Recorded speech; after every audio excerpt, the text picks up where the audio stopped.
Welcome to the Next Gen Podcast. Stepping up to the microphone are your hosts, Bryson Wright and Alex Winton. They got next, so let's get to the show.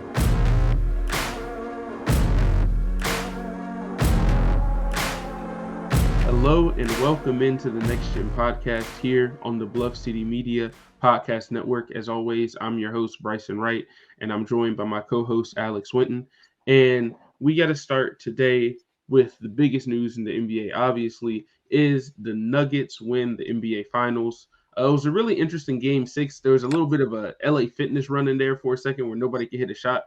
I saw everybody talking about that on Twitter. That was pretty funny. But all in all, I mean, I think the better team won. I think we both picked the Nuggets on the last episode, so it wasn't that big of a surprise. I did think maybe Miami would get another game, but it really once the Nuggets won both of those games in Miami, you knew it was over, because like if the Heat can't even win on their home floor in front of that home crowd, you knew that it was definitely going to be tough for them to come back and win. But Jokic he played incredible down the stretch of that game, played incredible the entire playoffs, almost averaged a 30-point triple-double for the entire playoffs, only missed out on a couple assists the last couple games, brought him back under 10. But I'm sure he doesn't care. If you saw all the really, like, I enjoyed it. Like, I thought it was good basketball. I thought it was solid hoops. I think that some people might have like overreacted to, I know it was a 5-game series, but I think the playoffs as a whole were so good that it might have felt a little bit like anticlimactic, but I do think still the best team ended up winning. And I think regardless of who the Nuggets would have played, they would have had a really good chance. I mean, there was a reason they were the number 1 seed in the West. And, the West was really tough this year, so that's not a small feat. But, yeah, congrats to the Nuggets. Congrats to Denver getting their first ring. Shortens the list of teams that don't have a ring a little bit. Hopefully the Grizzlies can be next on there. But definitely was good to see them kind of get their first ring. And we're going to talk about kind of what that means for the league as a whole and kind of how it seems like there's a shift kind of happening in terms of the teams that are winning these championships compared to like the 2010s and stuff like that. And we're going to get into that in a little bit too. Yeah. Personally, for me, I like teams winning their first championship. I guess it's part of because I'm a Grizz fan. Well, we're Grizz fans, so it's kind of like we ain't won yet. But it's cool to see the team actually win their first one. Because, I mean, we've seen the same teams win it before, so it's kind of like, like we're used to seeing like the Lakers and now the Warriors. But for teams like Toronto and Milwaukee and Denver to win in the last 3-4 years is cool. Just because it's again, you see the fan base, the fan base is cool about it. And you kind of gives you hope for what they do, especially Denver. I say Denver and even Milwaukee kind of give you hope, because I even said on Twitter yesterday, because I think shout out to Parker Fleming, said something about, because it being a homegrown championship, because, how they had not everybody together, but their core guys together. And I was just like, the Grizz are next. And obviously, who knows? But, I mean, I'm confident, just trying to speak into existence. But for the Nuggets, man, the thing with the Nuggets for me in terms of the only question I had about them as a contender is their defense. That was really the biggest thing for me. For sure. If I'm not mistaken, if I pull up the stat, basically they were the fourth team in the last 40 years to win an NBA title without being a top defense. So it wasn't like I was just hating on them, but their defense just was never consistent enough for me to be man, I worried if they got in the wrong matchup, they could lose it. Not saying that made me not think they could contender. I always thought they were, but their defensive performance really was the impressive thing to me throughout the playoffs. And really they did a lot of stuff that championship teams usually do on a run. Their poise throughout games and their timely playmaking and shot making was always something that showed it to me, especially when they started playing the Lakers and really later in that Phoenix series. They really it didn't matter who it was, timely shot. It came from whether it was Jokic or Jamal, Aaron Gordon, Bruce Brown, Braun. They were just everybody was Christian Brown had a really good game in there too. Yeah. KCP hit some big shots. It was really just like an all-around team effort, and I think that's why I did like this Nuggets team is because it really felt like it was just a full team effort. Obviously, you got Jokic, and he's the MVP, and probably you can argue who it is, but right now, he just won Finals MVP. He's got the title of best in the world right now. I feel like it's that's kind of how it works right now. I think that's what Giannis said last year after Steph won. Hey, people call me the best in the world when I won Finals MVP. They call Steph when he wins it. So I think it's not a stretch to say Jokic is the best in the world right now. But I still feel like just the team as in general played so well. And I like that you mentioned their defense because I was looking at it. And Miami only scored, Miami had struggled on offense a lot in the regular season. Obviously, they got hot in the playoffs, but throughout the regular season, they weren't a great offensive team. And that kind of showed up in this too. But I do want to credit their defense a lot because, especially in today's NBA, when you're holding teams under 100 consistently, I think they held them under 500 in 4 out of the 5 games. So it was basically like they played their best they could on defense, and I think that was really the difference in the series. Miami definitely was going to be a good, solid defensive team too, but I think that Denver's offense was just so much better, even with Miami playing great defense that they did. And it was just impossible to stop Jokic. And then Jamal Murray had some good games, and then Aaron Gordon, didn't talk about him yet. Aaron Gordon had a really good series. That's a dude that a couple years ago I was looking at as possibly a Grizzly, and I think some people were kind of iffy on that whenever he was leaving Orlando. But I think there's a lot of people now that would look back on it and say that they would have taken him, especially on this team when you see, what they really need to, and needing a guy that can play like 3 and the 3 and the 4, kind of like that, like he does for them. So it's definitely congratulations to the Nuggets. I think that they had a really good season, really good team, and I think a lot of people talk about their path to the championship, and that's going to be like a narrative. But at the end of the day, you play who's in front of you, and Exactly. you play who's in front of you, and that's what they did, and they beat everybody who was in front of them, and they got it done. So, like I said, congratulations to the Nuggets. Congratulations to Jokic on Finals MVP. But I do feel like there's a lot that is going to continue to show up the next couple of years, just based on the way that teams are winning championships now, for sure. Yeah, that's the thing with the Nuggets.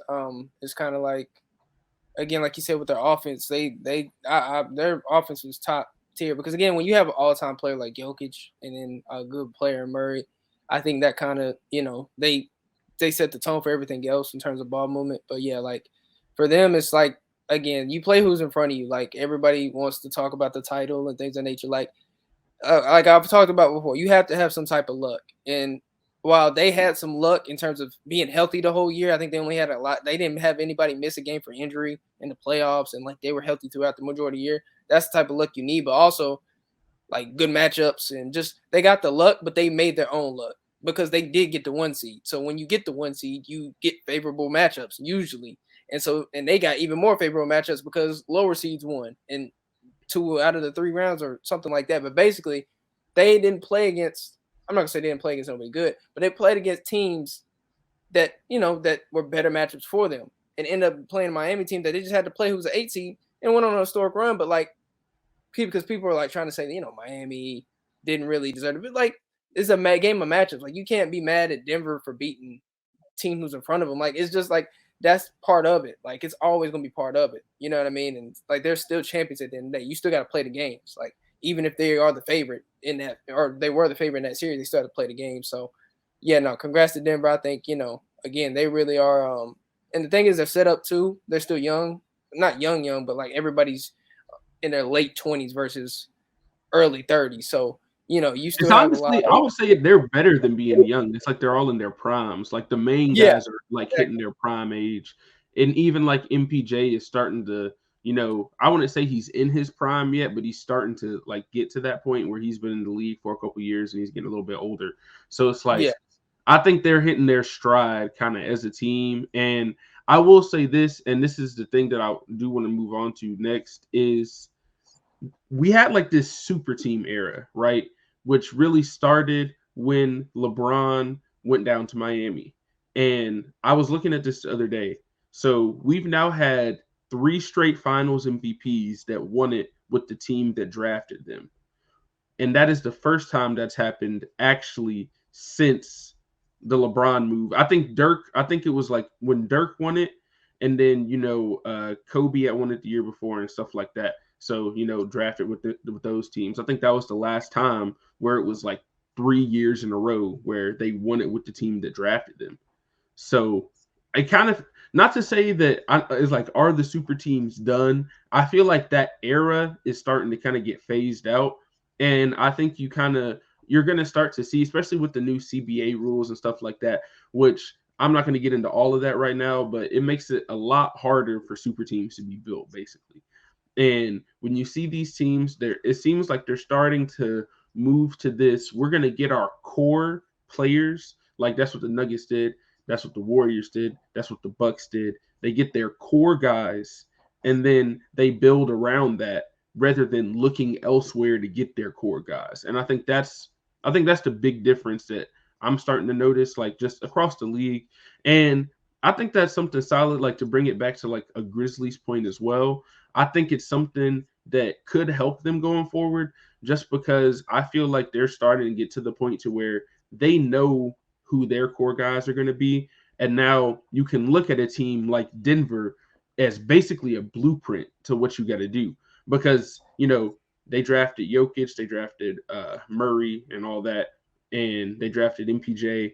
But a lot of those guys, like they didn't draft Aaron Gordon. He played big roles. They didn't draft KCP.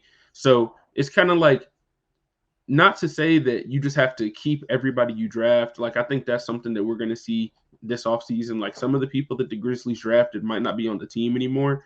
But I think if you bring in guys from other places that fit the way that they need to fit, and I think that's really what the Nuggets did well, is they got Jokic and they got Murray, and then to a little bit lesser extent MPJ, but they got those guys, and then they were like, these are our guys. We're not gonna, maybe there was a trade where you could have traded Jamal Murray for another superstar guy earlier in his career. Like they talked about, there were opportunities for that, but instead of making that move, they stick with it.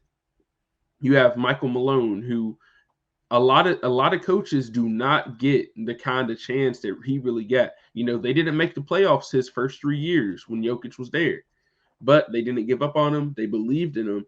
And then it's like when you get to this point and they're in year 8 of playing in the same system with those guys, and then basically, like, not to say that chemistry doesn't matter at the end of the bench, but if your main guys are bought in, it kind of feels like everybody else will fall into place. And I think that that's really what you're going to start seeing, is you're going to see teams that are going to draft their core guys. Maybe you'll see like some trades and stuff like that. But I don't think we're going to see as many of these. We're all going to leave in free agency and just take over this team, like, Kyrie, KD, and Harden did with the Nets, or like when LeBron and Chris Bosh went to Miami and stuff like that. I don't think you're going to see as much as that, not only just because it's kind of shifting that way, but also because, like I said, the CBA is making it harder. And then you add in, the Supermax deals, which means you can make more money staying where you're at a lot of the time. Like most of the time, if you want to move somewhere, you're giving up money as well. And I think it's a lot harder for players to give up money to move somewhere, rather than if, they can offer me the same contract over here and I can live in Miami. It's a little bit different. So I think that the NBA has made some moves that is kind of like, not to say that the super team era is completely dead. Like maybe Kyrie is going to go to the Lakers or something, and they're going to try to do something crazy again. But it really just seems like that. It just seems like that era is kind of getting phased out, and we're about to see kind of like another shift. Yeah. I got a stat for that. Now, shout out to Chris Water. He's on Twitter, Water Sports. He talked about it because I've been talking about it. And basically, from 2019 to 2023, there's been 5 different champions in 5 different years. And basically, this hasn't happened since 1997 to 1981. So I say all that to say parity is a big prevalent of all this. But again, with these teams that have won it, like you said, a lot of these teams fit the bill of having your core guys and then building around those guys. And a lot of those cores, obviously, the last two have been homegrown in the sense of they've drafted usually the top 2 to 3 best players. Either drafted or traded for him very early on. Like I think like Chris Middleton got traded right after his rookie year. Yeah. So, So he got traded. Drew got traded, but like with the Warriors, they drafted Steph, Clay, Dre. Nuggets drafted Jokic, Murray, Porter. But then again, they built around him, and then on top of that, they kept the same coach. So I do think the super team era is kind of hard, especially what you said with the new CBA. Like a lot of teams won't be able to trade or really just sign people. Like especially, and if you do sign those people, you're not going to have enough money to build a roster. And we've seen teams that have had superstars the last couple of years or 2 all-star players, like perennial all-star players, but not have a good roster because they're spending so much money on those 2 players alone because they weren't able to draft them usually. So I think that's kind of the thing that's obviously I think that we're going to see. I'm big on parity working here in the NBA. Like I think it's going to work, and it has worked because like you were talking about earlier about watching the playoffs. I think they said it today. This was the most viewed playoff in like 5 years.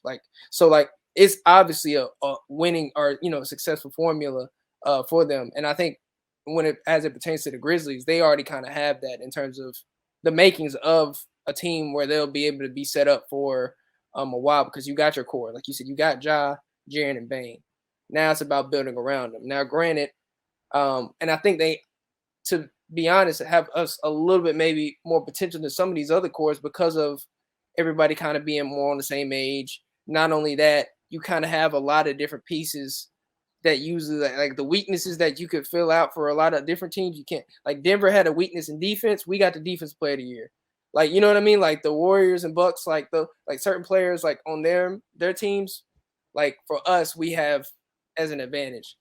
So I think with the Grizzlies, like I think they just kind of have to stay the course. I mean, you got your 3 guys and then you got your coach. So I think that's the real big thing that they have to just basically the front office and basically ownership really have to be patient because that's really what it comes down to. Like you said, Malone could have got fired after year 3. He even said it. He could have got fired after year 3 and then, like that's usually what happens. Or they could have traded Murray, but they're starting to see that you don't need superstars to win a championship. You need one superstar. I personally believe you need a top 10 to 15 player, all NBA type of guy, and then you need an all-star level player because the league is so talented now that like Jamal Murray hasn't even made an all-star team, but he's clearly a number 2 on the championship team. Definitely. So you can't I say he's an all-star level player. Like there's no question he's an all-star level player. Yeah, exactly. So that's why I say you need all-star level players. So that's why I don't really get attached to sometimes like a player being all-star. Like Bane wasn't an all-star, but we clearly know Bane is an all-star level player. Jaren made all-star. So like we know this. Like we have 3 all-star level players and 1 NBA guy. So I think we have the makings of that. So I think they just got to continue to build the roster around them correctly. You know what I mean? I think they will. I'm not really worried about it, but they got to understand this patience. Because like you said, Malone's in his 8th year. Jokic is in his 8th or 9th year. Murray's in like his 6th or 7th year. They're all like 28, 27. Like it takes time. So, you just got to kind of trust the process and with these things. Because again, you could cut it or break it away or break it up too quickly and then not really see it through. You know what I mean? Especially when you see teams from past be older and stay together longer. Like think about I'll just use this real quick. Like the Jazz when they had Malone and Stockton. Now they never win, but imagine if they broke them up so soon. You know what I mean? They wouldn't have made those finals runs, especially because they had a couple times where they lost to lower seeds. You know what I mean? So it's kind of like you got to see it through. So I do think parity is here. And super teams are not I'm not gonna say a super team, never say never, because there could be a loophole like we saw with the Golden State Warriors, and that happened again. But it's gonna be hard for me to see it just because of how the talent keeps getting better, and how the new CBA probably will play an effect in that. And so I think I think that we're gonna see a lot more different teams win like championships now, at least in my opinion. Yeah, for sure. And I heard you talk about the coaching staff, and that kind of is a good segue, talking about like coaches and stuff like that, because the biggest Grizzlies news of the week, well, we're waiting on when they're going to announce the Ja suspension. That's going to be the biggest news whenever that drops. But we do have coach Darko Rajakovic is moving on from the Grizzlies as an assistant coach. Been an assistant coach for a while now, and has really been good as terms of player development. And I think that's the really big thing that you see on the Grizzlies is how the players have gotten a lot better. So I will say, like, shout out to Coach Darko for that. I think that he's done a great job with that. And in his introductory press conference for the Raptors, he did talk about trying to bring some of that to Toronto as well. And I mean, I'm just going to throw this out there. He might be able to develop some of the same players when he gets there. If what happens the next what happens in the next couple of weeks happens, so he might be able to develop some of the same players up there. That's all I'm gonna say. But I will say, shout out to him, and I think he definitely deserves it. He had a really nice, message on Twitter talking about all the coaches that have helped him get to this point. And yes, it's always a good sign when people from your organization are making moves that are, not sideways moves, you know what I mean? They're moving up. So going from an assistant coach to a head coach, not, leaving and taking the same level of job somewhere else. I think that's always a good sign that like your culture and everything is going in the right way. And yeah, so I just shout out to him. It is going to be interesting because the Grizzlies are now going to have to, find somebody to replace him. So I'm not going to pretend like I know every single assistant coach that's out there waiting on a job. So I'm not really going to get into names, but I will say I think they need to try to bring in somebody who's a former player because I think that's something that could be very good. And I hear a lot of stuff. Like, I feel like people who are former players, they just think about the game differently. And I think that's just something that they might need kind of to be like, not necessarily a contrarian to like whatever Taylor Jenkins is saying, but more to give him more perspective of somebody who's been in those situations before. So, I'm not going to throw out any names or anything, but that's what I would say is I'd look for a former player because I think that'll just be something interesting to kind of add to the coaching staff as well. Yeah. First, shout out to Darko. I think he was our top assistant for the last 2-3 years. Obviously, again, like he has a big hand in player development. And yeah, his introductory press conference was today. Shout out to my boy S. Berahini. He covers a lot of Raptor sports, and we're really just not Raptors, we're the Toronto sports, but like really the Raptors. And he was talking about or he was at the actual press conference today. And like you were talking about, what Darko was mentioning, like he was talking about like basically like player development is his biggest thing. Like for him, he's enjoyed seeing his guys get better, and being invested in those guys. And so I think that's the thing, that I think with the Raptors, for them at least, they have a interesting, like you said, they could pivot in a lot of different ways. They could say, hey, we still want to be competitive, or they still, or they could go in a different way and want to develop. But they have the coach who can do either or, I think, and who could be, a bridge coach in that way, where if you do decide to change it around, then you can do it because he has that type of development where you can build a culture and build a team because he's been around it with us, with the Grizzlies. So it makes a lot of sense. And so just for him, I think I think he's gonna it's gonna be interesting for him what he does. In terms for us with the Grizzlies, in terms of getting like another coach. Personally, I don't know. I mean, they might get another coach. I could see them like doing like promotion. So basically promoting like a Brad Jones or a school, like who's it, Vitali, and then you got a Sanya Ramen. Like you could promote one of them to being the head assistant or something like that, and basically, they could do that, or they could, like you said, go get somebody else, which is going to be interesting. I really don't know what they're going to do with that coaching spot because they do have one to fill. You know what I mean? And I'll say this. I think it's probably more likely that they'll promote somebody to be like the top assistant and bring somebody else in rather than bring somebody else in to be the top assistant. So I would lean more towards probably, promoting somebody and then bringing in somebody else to just be on the bench with them. Like, I think that's probably the most likely thing that's going to happen. Yeah, I do agree. I think that they'll promote in terms of top assistant and then bring somebody in. But like you said, I wouldn't mind an ex-player. Like you said, I think an ex-player helps. I mean, we got a few on the staff already. And I think who's Vitali, he actually played. And not other people played, but he played in the league. And so, like you said, I think that would help. names though, like you said, it's gonna be interesting because I don't know who it is. Because again, it could be somebody's left field as a player that hasn't coached before. Because Quinn Snyder, I think in Atlanta just hired I think Epe Udo, and he was one of his former players for his last couple years with the Jazz. So they could do something like that where I don't know. I'm trying to think of a player that played for the Grizzlies. Brevin Knight, hey, let's just go for it, man. Brevin Knight, but no, but Brevin Knight, if you're listening to this, we need you on the coaching staff. Facts. He be talking. He knows ball, of course. But yeah, no, I'm trying to think of dude who played for us when Jacob's here. Like for example, like a Tim, I think it was a Tim Frazier.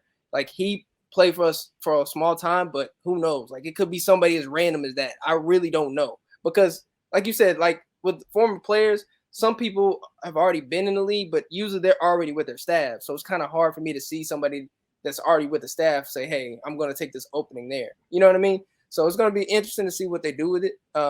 I'm confident that they'll find somebody that figures it out, but I'm very, we definitely going to miss Darko because, again, he was a top assistant, because they don't really tell you what others, all the assistants do and what their roles are.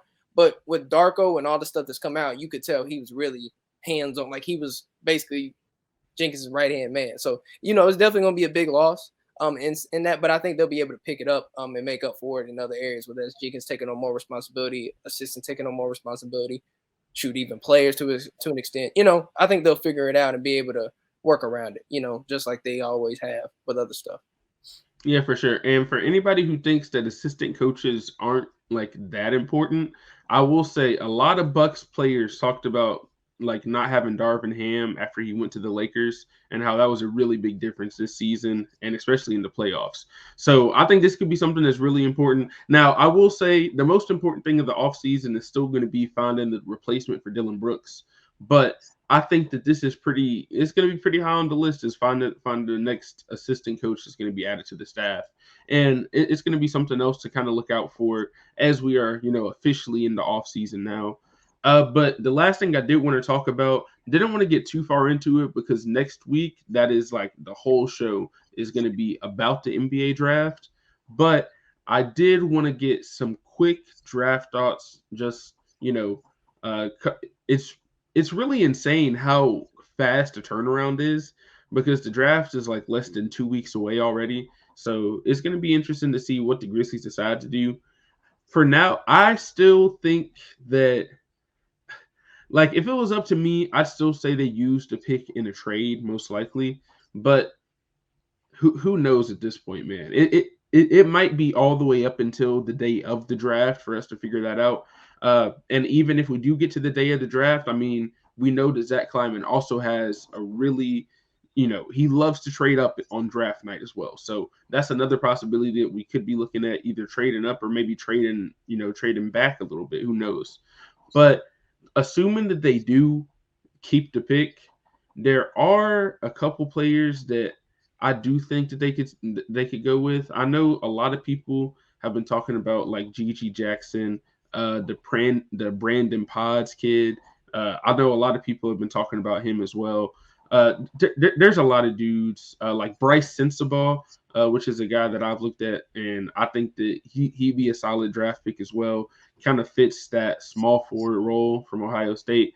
So, but I will say this: if as you're going through when you're looking at the draft class and you're trying to figure out who are the Grizzlies going to pick, I always say they have a blueprint. So look for guys that were, plus 37% from three in college, probably at least 2 or 3 attempts a game, like at the minimum. And I'd also look for guys that have positive wingspans. I mean, besides Desmond Bane, like that's basically been every single pick.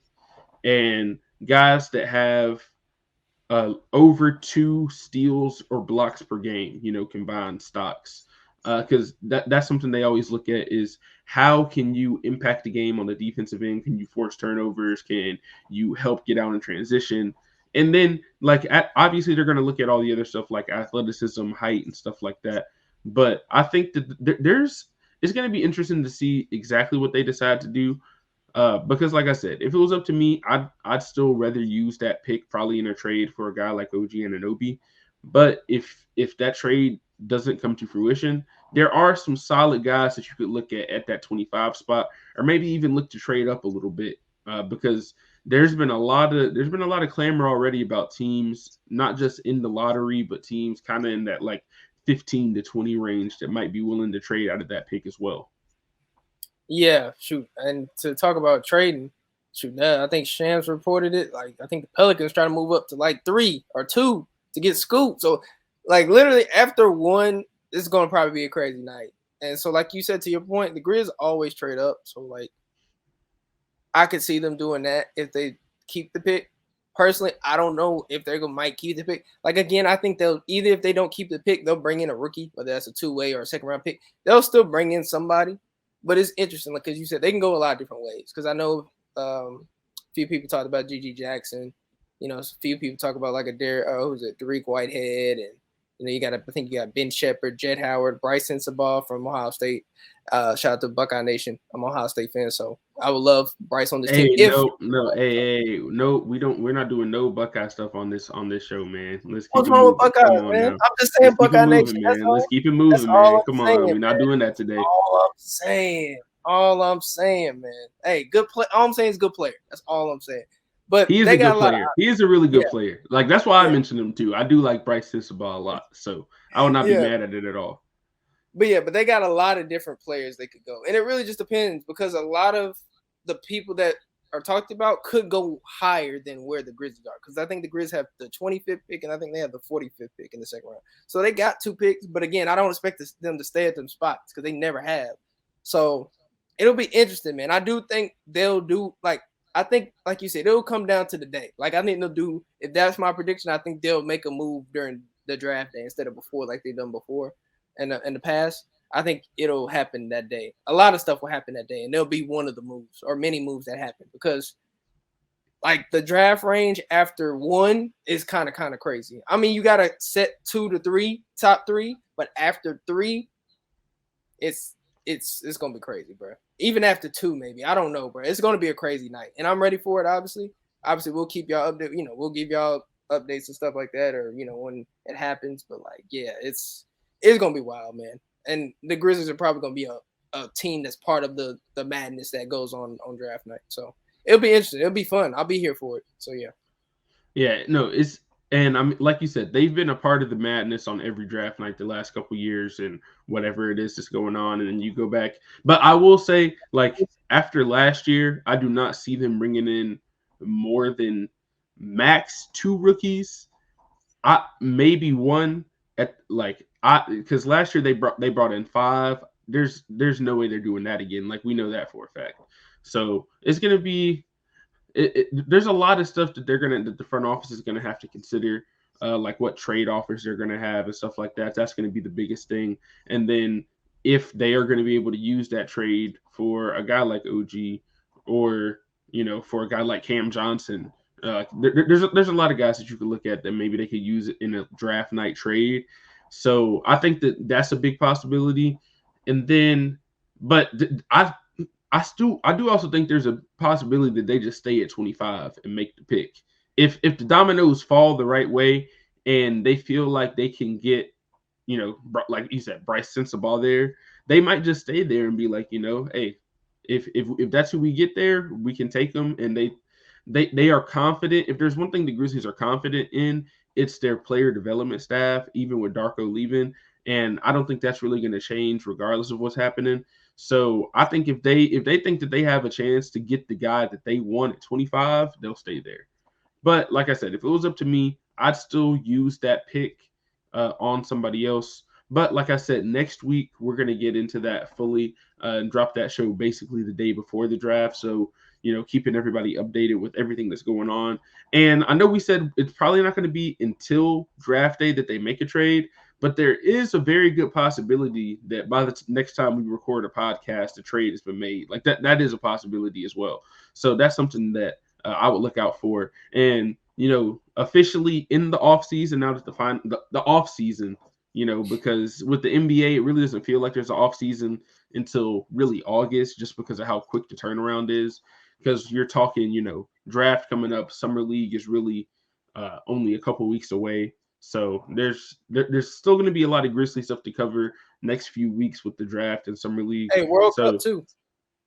World Cup. Oh man. FIBA World Cup, Yeah, FIBA World Cup, all of that. So there's going to be a ton of stuff to cover over the off season, and we're going to keep everybody up to date on all things Grizzlies and NBA in general.